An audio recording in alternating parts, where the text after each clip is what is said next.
नमस्कार, home TV Bharat में स्वागत है। एक छात्र आंदोलन जो अपने मूल उद्देश्य और पवित्र भावना के साथ शुरू हुआ था, अब राजनीतिक रंग लेने के आरोपों के बीच गिर गया है और आंदोलन के बाहरी राजनीतिक दखल को लेकर सवाल उठाए गए हैं और छात्रों से इसकी मूल भावना को बनाए रखने की अपील की गई है।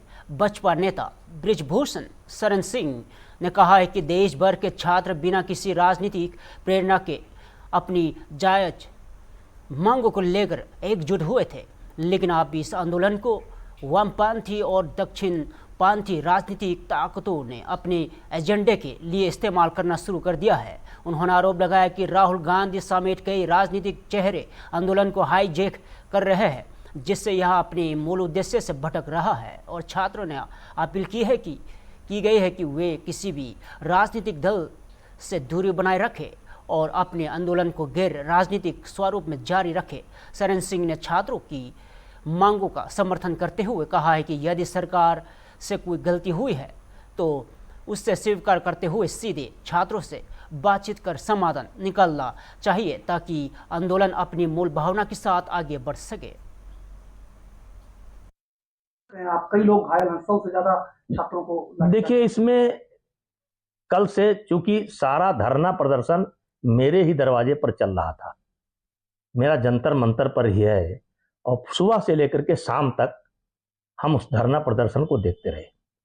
छात्रों द्वारा तो एक पवित्र उद्देश्य से ये आंदोलन किया गया, लेकिन जैसे हर आंदोलन के साथ होता है वैसे इन छात्रों के आंदोलन के साथ हुआ।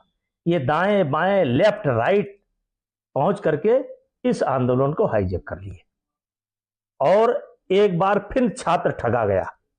तो मैं तो यही अपील करना चाहता हूं, छात्रों से अपील करना चाहूंगा कि आपके साथ खेल कर दिया, लेफ्ट राइट ने फिर खेल कर दिया, आपके आंदोलन को उन्होंने हाईजैक कर लिया और आप पवित्र मन से विचार करें और जो भी आपकी समस्या है वो सरकार से बात करें और उस बात करने में ये लेफ्ट और राइट दाहिने बाएं नहीं होने चाहिए।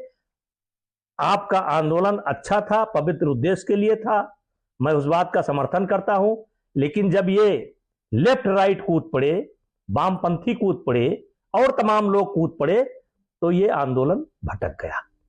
तो ऐसे में मैं छात्रों से अपील करना चाहता हूं, मैं भी उनके जनभावना के साथ हूं, मैं अपील करना चाहता हूं कि ये लेफ्ट राइट से पिंड छुड़ावें और नहीं तो इनका आंदोलन राजनीति के भेंट चढ़ जाएगा। राजनीति है और यहाँ तक कि राहुल गांधी ने कहा कि माफी मांगना चाहिए देश के प्रधानमंत्री को उन बच्चों से। देखिए, राहुल गांधी क्या कहते हैं, बच्चों से तो सरकार हर प्रकार की बात कर सकती है। बच्चे केवल राहुल गांधी के बच्चे नहीं है, इस देश के बच्चे हैं और सरकार के भी बच्चे हैं, तो सरकार को बच्चों से बात करनी चाहिए।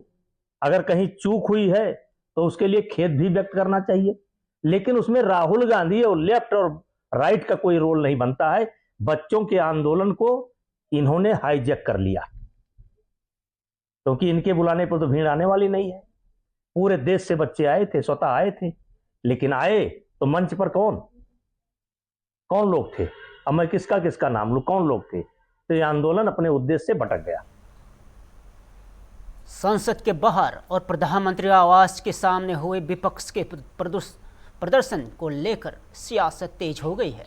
बीजेपी ने कांग्रेस पर छात्र मुद्दों का राजनीतिकरण करने का आरोप लगाया है, जबकि विपक्ष सरकार पर संसद में चर्चा बचने का आरोप लगा रहा है। राहुल गांधी, प्रियंका गांधी और अखिलेश यादव समेत कई विपक्षी नेताओं ने प्रधानमंत्री आवास के बाहर प्रदर्शन कर छात्र मुद्दों पर सरकार को घेरा और विपक्ष का आरोप है कि सरकार संसद में छात्रों से जुड़े मुद्दों पर चर्चा से बच रही है। वहीं बीजेपी ने इस प्रदर्शन को संसदीय परंपराओं के खिलाफ बताते हुए कहा है कि किसी भी मुद्दे पर बहस और चर्चा का उचित मंच संसद है और न कि सड़क पर प्रदर्शन। और केंद्रीय शिक्षा मंत्री ने विपक्ष पर छात्र मुद्दों का राजनीतिकरण करने का आरोप लगाया। इस बीच प्रधानमंत्री नरेंद्र मोदी ने पेपर लीक और भ्रष्टाचार के मामलों में दोषियों के खिलाफ सख्त कार्रवाई का भरोसा दिलाते हुए कहा है कि तकनीक के माध्यम से ऐसी घटनाओं पर प्रभावी रोक लगाई जाएगी। और दूसरी ओर पश्चिम बंगाल के मुख्यमंत्री ममता बनर्जी ने बीजेपी के खिलाफ विपक्षी दलों से एकजुट होने की अपील की और वही राम मंदिर चंदा घोटाले के आरोपों को लेकर भी राजनीतिक प्रतिक्रिया सामने आई है, जिसमें दोषियों के खिलाफ कार्रवाई की बात दोहराई गई। कांग्रेस के खिलाफ राहुल गांधी ने कल पीएम आवास के बाहर प्रदर्शन किया था, उसको लेकर आज भाजपा जगह जगह प्रदर्शन करेगी, कैसे देख रहे हैं आप? ये कांग्रेस का जो चरित्र है, जब सदन चल रहा है तो सदन में आप मांग करिए, सदन में जितना बहस हो करिए, सदन में बहस के लिए जब सरकार तैयार हो गई तो उसको आप बल्टी मार कर आप फोटो खिंचवाने के रूप में वायनेस क्रिएट कर रहे हैं। तो ये जनता निश्चित रूप से लोगों के विरोध में तो आएंगे। किसी नेता को अपमानित करेंगे तो उनके समर्थक तो रोड पे आएंगे। सर, पीएम आवास के बाहर जो प्रदर्शन हुआ, विपक्ष ने प्रदर्शन किया, कांग्रेस नेता राहुल गांधी, प्रियंका गांधी और सपा राष्ट्रीय अध्यक्ष अखिलेश यादव भी रहे, कैसे देख रहे हैं कि पीएम प्रधानमंत्री के आवास के बाहर जो है ऐसा प्रदर्शन? गलत है और उनको लगता है कि लोगों को सदन में भेजा इसीलिए इस संसद के सदस्य जो भी हंगामा करना हो संसद में करें, क्योंकि वकील का काम वकालत करना है और वकालत कहाँ करेगा? जहाँ न्यायालय होगा। अगर वकील जो है सड़क पर जाके अपना प्रदर्शन करता है न्यायाधीश के खिलाफ, तो इसके मतलब वो वकालत नहीं कर रहा है, अपने गैर जिम्मेदाराना हरकत कर रहा है। सर, राहुल गांधी हों, अखिलेश यादव हों, कह रहे हैं कि सदन में सरकार चर्चा नहीं चाहती है छात्रों के मुद्दे पे, इसलिए जो है हम लोग को जो है प्रधानमंत्री आवास के बाहर प्रदर्शन करना पड़ा। चर्चा के लिए तैयार है ना, टाइम लगता है ना। अभी शुरुआत हुई है तो पहले दिन कौन सी चर्चा होगी? पहले दिन जो सिस्टम है वही होगा। आपको अपनी बातें रखी जाती है, उसके बाद होता है और सर्वदलीय बैठक होती है, उसमें रखा जाता है कि इस पर चर्चा लाया जाए और उसमें आए कि नहीं चर्चा कराएगी तब आप उसको लाइए। सर्वदलीय बैठक में तो ऐसा नहीं था कि चर्चा नहीं होगी। तो जब नहीं है सर्वदलीय बैठक, इसीलिए संसदीय एक सिस्टम बना हुआ है कि कैसे क्या होगा। इसलिए आप जनता को मूर्ख बनाते हैं कि संसदीय जो मर्यादा संसदीय कार्य पर जो है, संसदीय कार्य क्या होता है उसको आप धता बताकर जनता को उसको आप गुमराह करना चाहते हैं। ऐसा नहीं हो। सर, केंद्र शिक्षा मंत्री छात्रों का राजनीतिक इस्तेमाल कर रही है। निश्चित रूप से जब हमारे मोदी जी ने कह दिया कि कोई भी पेपर लीक के मामले में कड़ी सजा होगी और उन छात्रों का एग्ज़ाम करा दिया, तुरंत करा दिया और बिना फीस के करा दिया, तो होता है रखना चाहिए। और जो उसमें पकड़े गए वो सज़ा के पात्र हैं। तो निश्चित रूप से अगर नहीं एग्ज़ाम कराते, उनको सज़ा नहीं भेजते, तब आप दोषी हैं। इसलिए छात्रों को गुमराह कर रही है। सर, प्रधानमंत्री नरेंद्र मोदी ने भी नीट मामले का संज्ञान लिया। उन्होंने कहा कि भविष्य में पेपर लीक ना हो ऐसी व्यवस्था हम बनाएंगे। निश्चित रूप से उनसे वादा किया था भ्रष्टाचार को टेक्नोलॉजी से रोकेंगे, तो टेक्नोलॉजी इस्तेमाल होगी और निश्चित रूप से रोकेंगे। प्रधानमंत्री आवास के बाहर हुए विरोध प्रदर्शन को लेकर सियासत तेज हो गई है। राहुल गांधी और विपक्षी नेताओं के रवैया पर तीखा हमला बोलते हुए उनके खिलाफ कड़ी कार्रवाई की मांग उठाई गई है।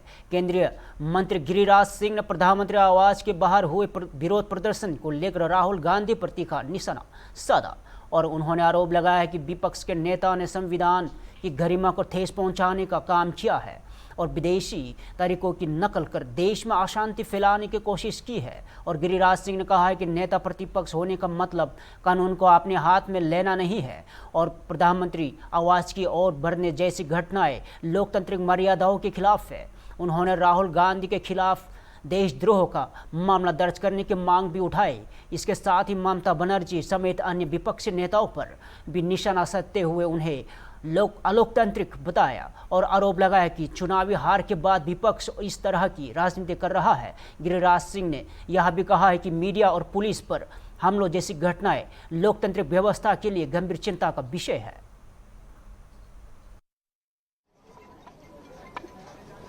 देखिए, राहुल गांधी जी ने संवैधानिक पद पे रह के संविधान की गरिमा को तार तार किया है। उनका ये आचरण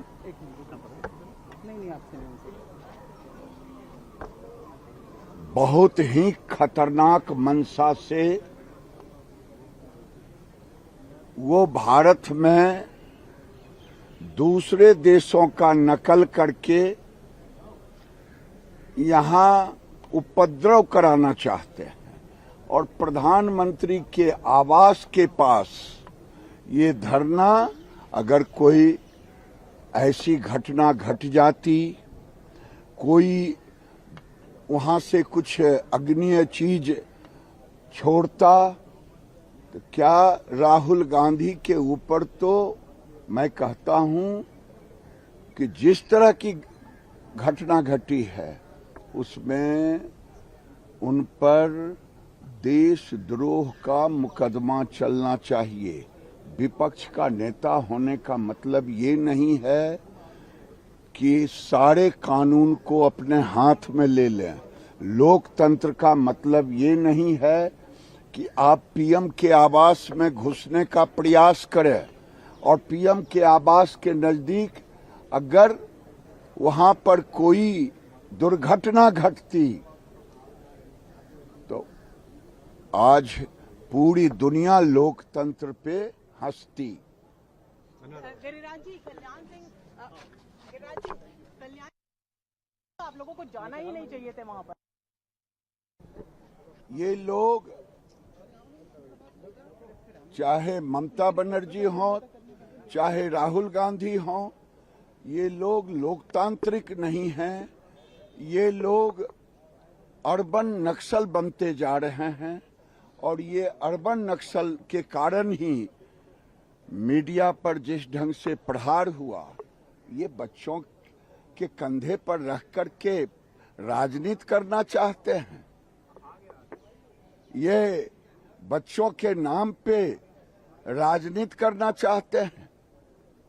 विदेशों से आते हैं, देश के अंदर अपने राज्य में चुनाव हारते हैं, जनता भगाती है, तो ये मीडिया पर गुस्सा उतारेंगे और ये लोकतंत्र का चीरहरण करेंगे। पुलिस वालों पे भी बहुत हमला किया गया। जयपुर के रहने वाले रोहन अब्राहम ने खुद को व्यवस्था का पीड़ित बताते हुए मदद की गुहार लगाई है।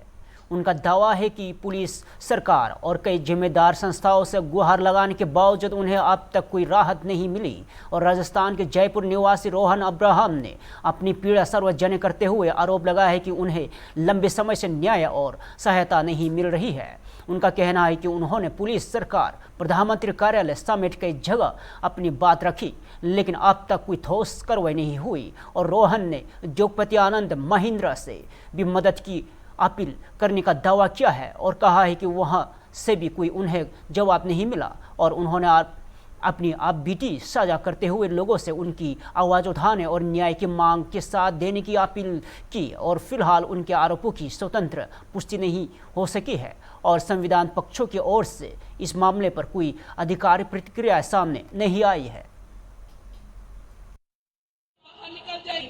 उसने उसी दिन आके 15 जुलाई 2025 को और उसको बोला गया कि अगर तू बिना खेले बेटे ने सुसाइड कर लिया और पूरा एक साल आप लोगों के साथ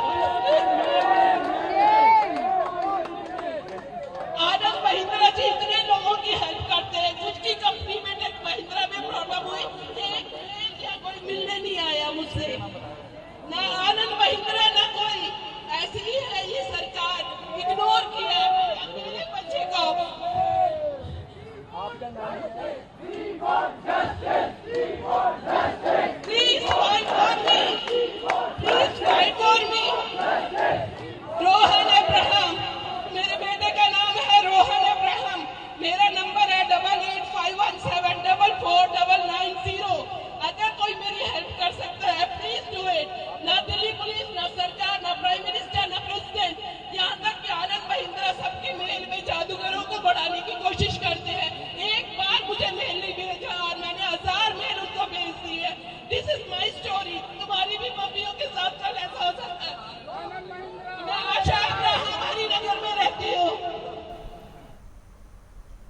कांग्रेस के प्रदर्शन को लेकर बीजेपी सांसद निशिकांत दुबे ने राहुल गांधी और कांग्रेस पर तीखा हमला बोला है। उन्होंने कई गंभीर आरोप लगाते हुए मामले की जांच की मांग की है।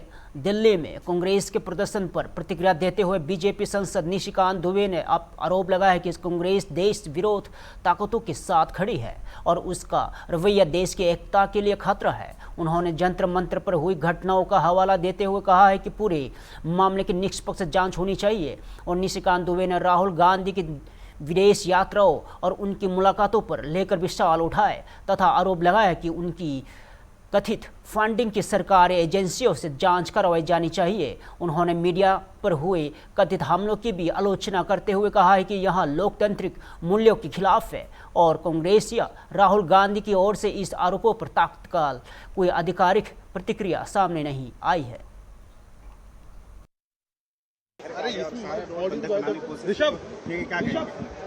मैं ये कह रहा हूँ, कल से मैं देश भर में देख रहा हूँ, क्या मेरा बेटा होना किसी के लिए गुनाह हो गया? कल इन्होंने जिस तरह से धरना प्रदर्शन किया उसके कारण यदि मेरा बेटा परीक्षा में लेट पहुंचा तो उसके लिए पूरा एक्सप्लेनेशन चल रहा है। क्या नेता का बेटा जो है बेटा नहीं है? क्या वो विद्यार्थी नहीं है? क्या वो परीक्षार्थी नहीं है? इस तरह की घटिया हरकत जो है कांग्रेस कर सकती है। और कांग्रेस किस मुंह से ये सारी बातें कर रही है? आज जो दिन है, आज 22 जुलाई 1975 38वां संविधान संशोधन हुआ, उसमें अखबार वाले जो है अखबार में क्या छापेंगे ये राहुल गांधी तय करेंगे, ये इंदिरा गांधी का परिवार तय करेगा। आपको बताऊं, आज के दिन, इमरजेंसी के दिन 1000 यूथ जो है वो मारे गए, उनकी लाश नहीं मिली, अखबारों में कोई अखबार न्यूज नहीं छपा। ये किस तरह की बात कर रहा है गांधी परिवार?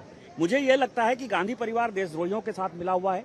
और कल जंतर मंतर पर जो हुआ, जिस तरह से तलवारबाजी करके, आपको बताऊं कि डीसीपी जो यहाँ का है, डीसीपी वो घायल है, उसका पैर तोड़ दिया गया, जिस तरह से तलवार लहराया गया, जिस तरह से टोपी पहनकर जो है पूरे मुसलमान इस्लामिक कंट्रीज के जो है सारे लोग सपोर्ट कर रहे हैं, बांग्लादेश सपोर्ट कर रहा है, पाकिस्तान सपोर्ट कर रहा है, और इस तरह के लोगों के साथ मिलकर जिस तरह से कांग्रेस इस तरह का घटिया हरकत कर रहा है, ये देश तोड़ने की पूरी साजिश है। और राहुल गांधी के पूरे विदेश यात्रा पर, अभी जहां विदेश यात्रा गए थे, वो किससे मिले? वो इस्लामिक कंट्री के किस तरह के अधिकारियों से मिले? देश तोड़ने वाले कैसे अधिकारियों से मिले? चीन के किस अधिकारी से मिले? और सोरोस फाउंडेशन जो उनको पैसा दे रहा है, इन सबों की जांच भारत सरकार को करानी चाहिए। लेकिन मीडिया पे क्या आप लोगों का कहना है कि पाकिस्तान, मैं यही तो कह रहा हूं कि 22 जुलाई 1975 को मीडिया क्या छापेगी, क्या बोलेगी, ये इंदिरा गांधी ने तय किया। यही राहुल गांधी तय कर रहे हैं। मीडिया के लोगों के ऊपर अटैक, आज भी यदि मीडिया नहीं है तो देश में कुछ नहीं है, कुछ नहीं दिखाया जा सकता है। सरकार जो चाहेगी, जो जिसकी भी सरकार होगी, लेकिन मीडिया जो लोकतंत्र का चौथा स्तंभ है, आज भी चीजों को दिखाता है। परसों यदि सीजेपी का प्रोटेस्ट हुआ तो कल के अखबार में पूरा 4 पेज जो है। कांग्रेस के विरोध प्रदर्शन को लेकर झारखंड मुक्ति मोर्चा की सांसद महुआ माझी ने सरकार पर सवाल उठाए हैं। उन्होंने कहा है कि अगर सरकार पहले ही छात्रों से बातचीत करती तो ऐसी स्थिति पैदा नहीं होती। कांग्रेस के प्रदर्शन पर प्रतिक्रिया देते हुए जेएमएम सांसद महुआ माझी ने कहा है कि यदि किसी आंदोलन की मंशा सही हो तो उसके तरीके को गलत नहीं ठहराया जा सकता।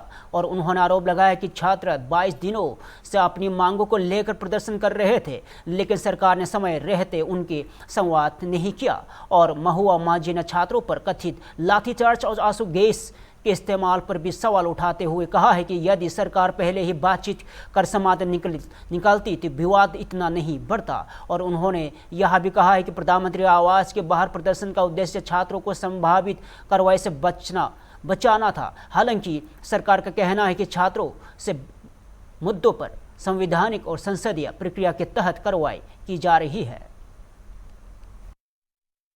ब्लैक साड़ी पहन के आई है, प्रोटेस्ट का आप लोग कर रही हैं। बीजेपी कह रही है कांग्रेस ने गलत तरीके से प्रोटेस्ट किया और आज हम देश भर के कांग्रेस मुख्यालयों में प्रदर्शन करेंगे। देखिए, तरीका कुछ भी हो, लेकिन अगर लक्ष्य और उद्देश्य सही हो तो उस तरीके को गलत नहीं कहते। जिस तरह से छात्रों के साथ हुआ, क्या वो गलत था? वो तरीका सही था।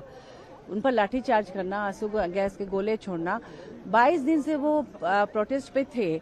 अगर सरकार चाहती, उनको पता था कि अभी सत्र शुरू होने वाला है, तो आराम से उनके साथ पहले ही बैठ के 10-15 दिन के बाद आराम से उनकी समस्या को सुनते, उनके समाधान देते, तो आज ये नौबत नहीं आती। सवाल यह है कि यूनिवर्सली अगर आप लोग छात्रों की लड़ाई लड़ रही हैं, आम आदमी पार्टी तो डायरेक्ट अपोज कर रही है राहुल गांधी का कि राहुल गांधी वहां बैठकर छात्रों की लड़ाई को कमजोर किया, तो ये तो फिर माना जाएगा कि ये फूट है इंडिया ब्लॉक में। देखिए, ऐसा है ना कि हर स्टेट का अपना अलग पॉलिटिक्स होता है। आप बंगाल में देख सकते हैं कि जब दो पार्टियां साथ साथ लड़ती हैं एक जगह से, तो दोनों पार्टी में कंपटीशन होता है, हर जगह होता है। लेकिन अगर नेशनल लेवल पर देखें तो सब लोग एकजुट हैं नेशनल मुद्दे पर। ये चूंकि दिल्ली का मामला है, तो दिल्ली में आपस में चूंकि दो अलग अलग पार्टियां चुनाव लड़ती हैं, तो ये हो सकता है कि एक दूसरे पर आरोप प्रत्यारोप हो, लेकिन हमारा उद्देश्य है कि पूरा अपोजिशन एकजुट रहे और उसमें हम सभी इसका प्रयास करते हैं। सरकार कह रही है कि आप लोग राजनीति चमकाने के लिए प्रधानमंत्री के घर के बाहर छात्रों को विपक्ष की तरह इस्तेमाल है, ये कहीं नेपाल और बांग्लादेश बनाने।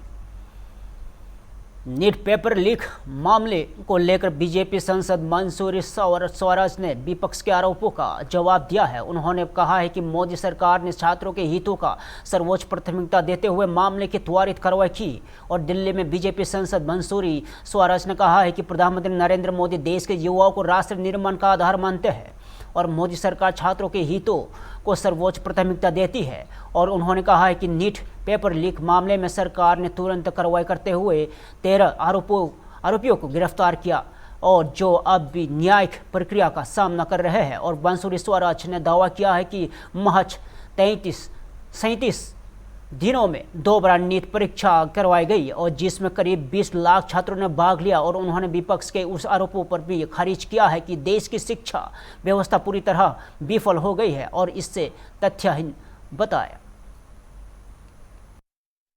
मित्रों, आज हमारे बीच भारतीय जनता पार्टी के वरिष्ठ नेतृत्व और दिल्ली लोकसभा से लोकप्रिय सांसद सुश्री स्वराज जी, बांसुरी स्वराज जी यहाँ उपस्थित हैं और साथ में भारतीय जनता पार्टी के प्रवक्ता प्रदीप भंडारी जी भी उपस्थित हैं। मैं बहन बांसुरी स्वराज जी से अनुरोध करूंगा कि वो आज के इस प्रेस कॉन्फ्रेंस को संबोधित करें। बहुत बहुत धन्यवाद भाई साहब। मीडिया के सभी बंधुओं का बहुत स्वागत है इस प्रेस वार्ता में। मंच पर आसीन आदरणीय के शर्मा जी, आदरणीय प्रदीप भंडारी जी और मीडिया के सभी बंधुगण, आज मैं एक बहुत ही महत्वपूर्ण और बहुत ही संवेदनशील विषय पर आपसे बात करने आई हूं और वो है नीट एग्जाम का कॉम्प्रोमाइज। सबसे पहले तो मैं ये कहना चाहूंगी, नरेंद्र मोदी एक ऐसे नेता हैं जो इस देश के युवा को राष्ट्र का निर्माता मानते हैं। यूथ लेड डेवलपमेंट का मूल मंत्र उन्होंने विकसित भारत की नींव को सुदृढ़ करने के लिए रखा है। इसका अर्थ है युवाओं के नेतृत्व में राष्ट्र का सशक्तिकरण। देखिए, ये जो लीक हुई है, छात्रों के मुद्दे पर विपक्ष का सरकार पर हमला जारी है और तृणमूल कांग्रेस सांसद कल्याण बनर्जी ने केंद्र सरकार और शिक्षा मंत्री धर्मेंद्र प्रधान प्रति का निशाना साधते हुए इस्तीफे की मांग की है। और दिल्ली में टीएमसी सांसद कल्याण बनर्जी ने कहा है कि जब छात्र सड़कों पर अपनी अधिकारों के लिए संघर्ष करते हैं तो जनप्रतिनिधियों का कर्तव्य है कि वे उनकी आवाज भी बने। और उन्होंने कहा है कि विपक्ष छात्रों के मुद्दों पर अपना संघर्ष जारी रखेगा। और कल्याण बनर्जी ने केंद्रीय शिक्षा मंत्री धर्मेंद्र प्रधान इस्तीफे की मांग करते हुए केंद्र सरकार पर भ्रष्टाचार, पेपर लीक और अन्य गंभीर आरोप लगाए। और हालांकि सरकार पहले ही इन आरोपों को खारिज करते हुए कहा कर चुकी है कि पेपर लीक मामलों में सख्त कार्रवाई की गई है और दोषियों के खिलाफ कानूनी प्रक्रिया जारी है। जब हमारा बच्चा लोग, स्टूडेंट लोग लड़ाई करते हैं रास्ते पे, उनका लोग तो हम लोग रिप्रेजेंटेटिव है, उनके लिए हम लोग नहीं लड़ेंगे तो कौन लड़ेंगे? हम लोग लड़ेंगे, पूरा लड़ेंगे, बाहर अंदर सब जगह में लड़ेंगे। धर्मेंद्र प्रधान को रिजाइन करना ही होगा, करना ही होगा। ऐसा चोर का सरकार है, चोरी करते हैं, मंदिर का रुपया भी चोरी कर लेते हैं, देश तो बेच ही दिया, मंदिर का रुपया भी चोरी करता है, क्वेश्चन डिस्कस करके भी पैसा खाता है। ये चोर का बहुत सरकार है, डाकत का है, एक पूरा चोर। आम आदमी पार्टी जिस तरह से विरोध कर रही है राहुल गांधी को पीएम के घर के, आम आदमी पार्टी क्या किया? हमारा कुछ नहीं है। हमारा जो वक्तव्य है हम एक देश का लड़का का साथ युवक का साथ, ये छोटा छोटा लड़का है, ये हमारा लड़का है, ये हमारा नाती पोता है। उनका साथ नहीं रहेंगे तो किसका साथ रहेंगे? मोदी का शादी नहीं हुआ, लड़का नहीं है, वो लड़का का दुख कैसे समझेंगे? वो कैसे समझेगा? नरेंद्र मोदी का लड़का नहीं है, पोता नहीं है, वो पोता का समझेगा? मेरा पोता भी 2 बरस बाद एग्जाम देगा, उस टाइम हो जाएगा तो क्या होगा? हर बच्चा का साथ जो इंजस्टिस किया है उसका विरुद्ध में हमारा। फिलहाल के लिए इतना ही। तदर खबर बने रहे हम पृथ्वी भारत के साथ।